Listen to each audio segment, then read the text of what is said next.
নমস্কার বন্ধুরা, সকলকে আমার নতুন একটা ব্লগে স্বাগত জানাই। আজকে মায়েরই রেসিপি বেগুন দিয়ে আলু দিয়ে মাছের ঝোল। কতটা কম তেলে রান্না করা যায় দেখাই।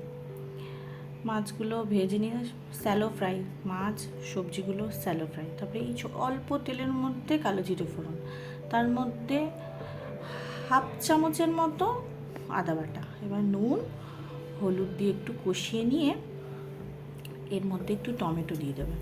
যারা টমেটো বেশি খেতে ভালোবাসে আরও টমেটো দিতে পারবে। এরকম ভাজা ভাজা হয়ে গেলে একটু জল দিয়ে আলুগুলো একটু গা মাখা মাখা করে একটু কষিয়ে নিতে হবে, সাথে দিয়ে আস্তে আস্তে অল্প পরিমাণ, মানে যার যেরকম ঝোল রাখার ইচ্ছে সেটুকু মতো জল দিয়ে এটা ফুটিয়ে নেওয়া হয়ে গেলে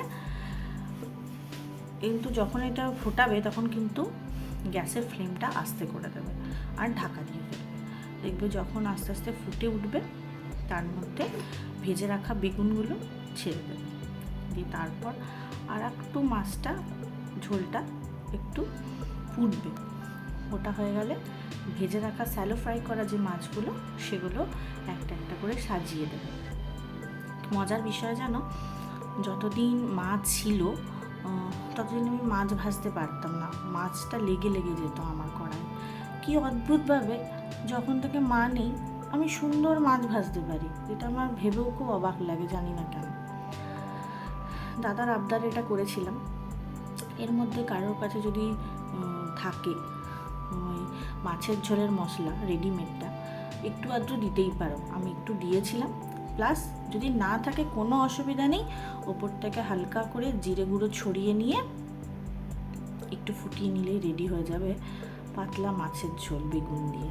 খেয়ে দেখো, সবাই ট্রাই করে দেখো, কত সুন্দর। মায়ের এই জিনিসগুলো যখন বানাতো মা, তখন অত ভালো লাগতো না, কেন মা তো সব লাইট রান্না করে, কিন্তু এখন ভাবি এইগুলোই কি অমৃত ছিল। এখন ভাত খেতে বসে মায়ের হাতের খাবার পাই না বলে তৃপ্তি হয় না, কি অদ্ভুত বিষয় না। যাই হোক, রেডি মাছের ঝোল, সবাই একবার ট্রাই করে আমাকে জানিও। Thank you.